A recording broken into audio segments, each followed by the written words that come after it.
I'm going to look at MLB Pipeline's top 12 hitting prospects and tell you where they should rank according to tiers. I'm going to talk about both future value and current year value, so this can help fantasy players of all platforms. Let's start at the top. These are the guys I'm going to say are the can't miss prospects. Of course, there are never any guarantees. Not every top prospect is going to hit, but these guys, I think, have the clearest path to stardom and look like the best choice if you're in a dynasty league or a keeper league, or if you're looking at a guy who might make an impact right now. So the big three I have at my first tier.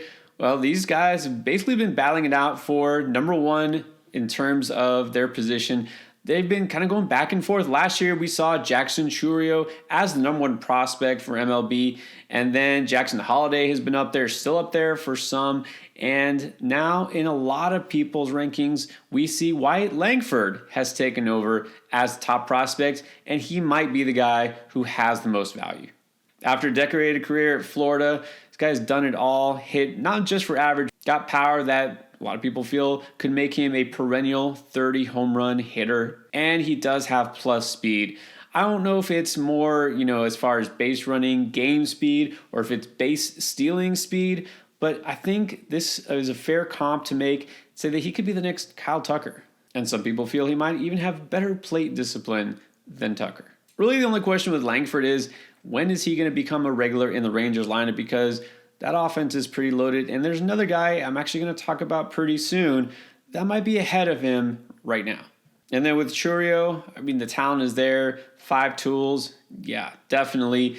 And that's why Milwaukee just made him one of the few players, in fact, the 6th ever, to sign a long-term contract before he's even had one at-bat at the major league level. Now, that in and of itself is no guarantee of success because you remember names like Evan White, Scott Kingery.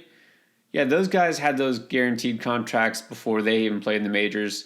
Didn't turn out to be worth it. But then you see a guy like Luis Robert for the White Sox, who last year had his huge breakout season. He'll be a stud for many years to come. Chourio looks like he might be following that same path.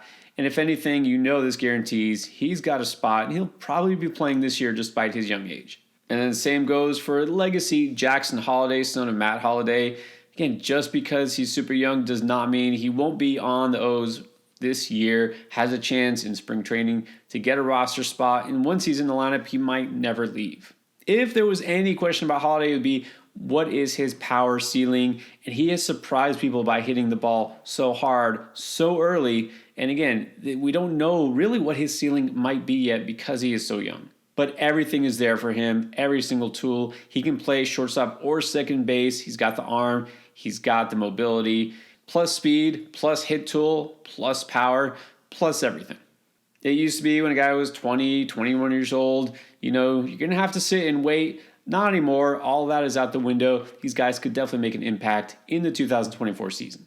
If you just can't wait for fantasy baseball draft season to begin, well, there's good news. If you join Underdog, you can get in on the action right now and try the Bullpen. It's their big tournament, only a $5 entry. Gets you in the game. You can draft a fantasy team right now with a chance to win big prizes. You can sign up right now. Click the link in the description below. Make sure to use promo code Endgame because that gets you a 100% deposit match up to the first $100 you put in. Now, the next tier I'm going to call Instant Impact.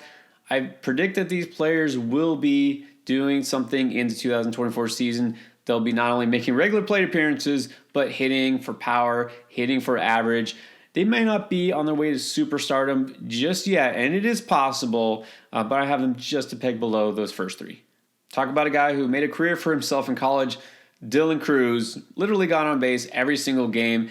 The hit tool, yeah, it's there. The question is, what is his upside for power? Is he going to be able to hit the ball out of the yard regularly at the major league level? I think he can, and it's going to happen. Some people are a little worried because, when he got to AA last year, he kind of struggled, hit 205.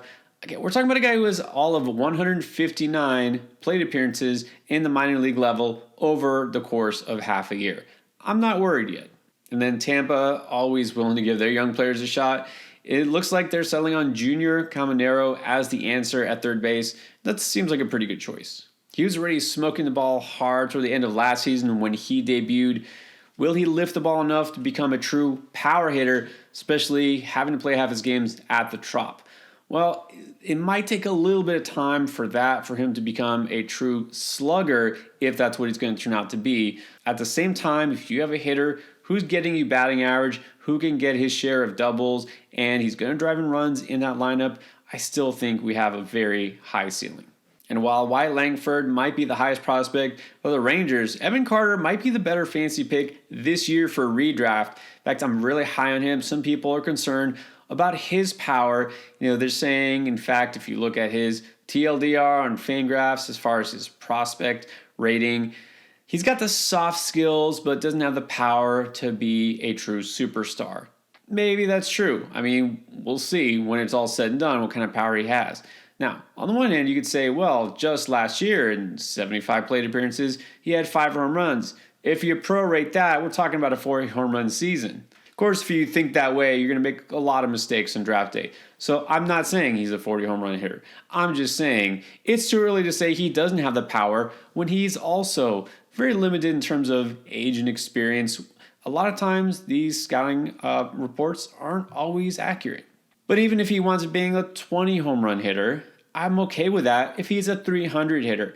Evan Carter is in a great position to succeed. And so maybe if you don't consider him a superstar, I think if he's just a notch below that, I'm okay with that. He can be an instant impact maker right now from day one. Now the next tier here, I'm going to call streamers, because these are players I think will contribute this year, but I don't know that they're going to be mainstays in fantasy lineups, and I'm not sure if they're necessarily going to be mainstays permanently in the next year or two. Well, that could change, but right now, this is where I'm putting them.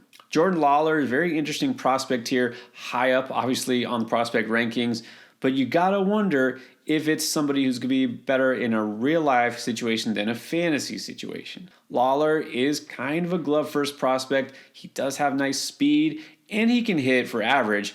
The power might be limiting, but also right now, this Diamondbacks team, which again, nobody saw getting as far as they did last year, they do have enough talent there where they don't have to force him into the lineup. He did make the postseason roster last year, but didn't really get many at-bats and didn't do much with it when he was at the plate.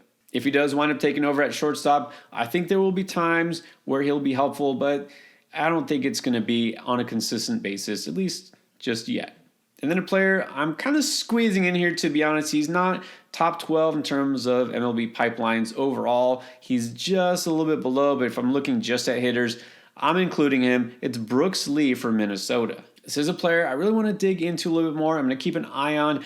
We'll see what his role might be. Doesn't look like he's guaranteed any playing time or a roster spot. Going into the season, could definitely earn his way up. Drawn rave reviews from scouts. He seems like he's kind of a natural ball player. Named after Brooks Robinson. Could wind up being the answer at third base for the Twins. But when? And if so, is it going to be more glove than bat? And if he's going to be a regular, I wonder if this guy who's going to wind up selling out for power, sacrificing his average, or vice versa.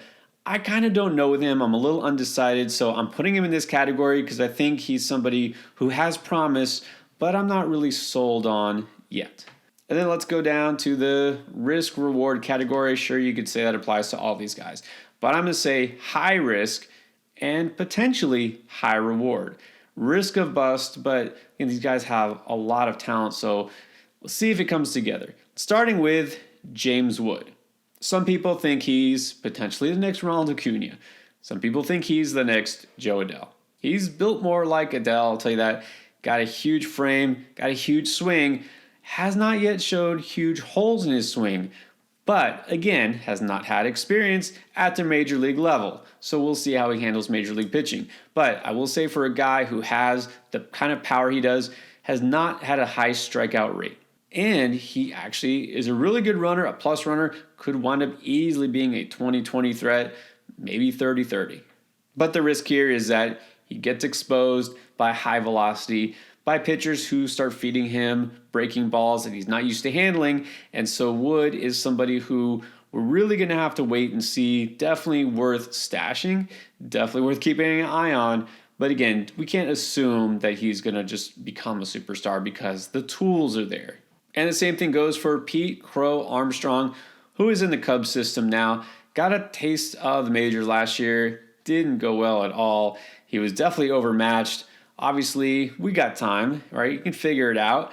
I'm not worried by small sample sizes, especially at such a young age. So I would just say there is some concern that maybe he is also a guy who's more defensive minded. We know that he's definitely going to be a great fielder, but is he going to really be able to measure up to major league pitching consistently? And that leaves the bottom tier.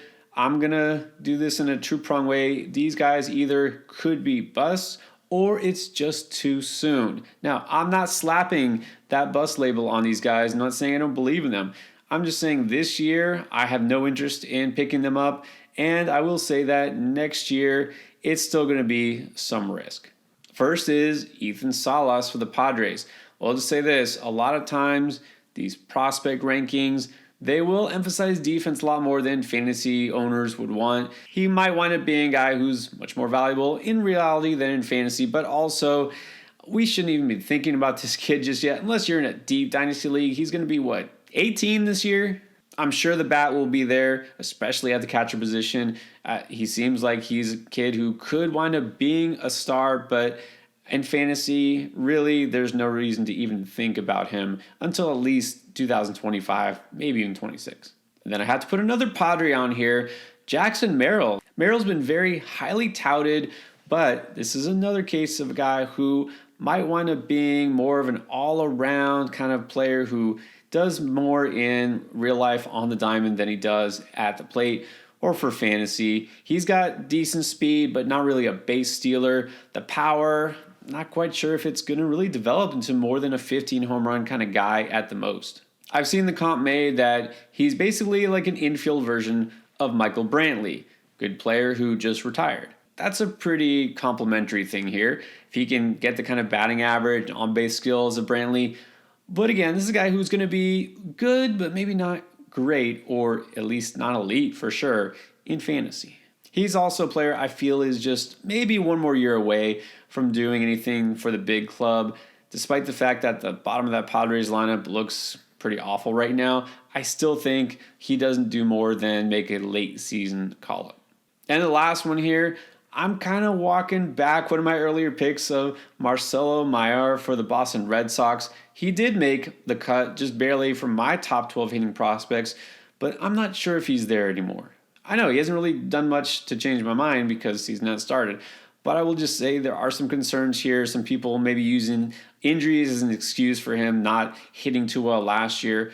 I will say that Boston just got Vaughn Grissom. They're going to have him at second. They're going to have Story at shortstop. If Story remains healthy and Grissom does as well as I think he'll do, we might not even see Marcelo Mayer in the majors this year.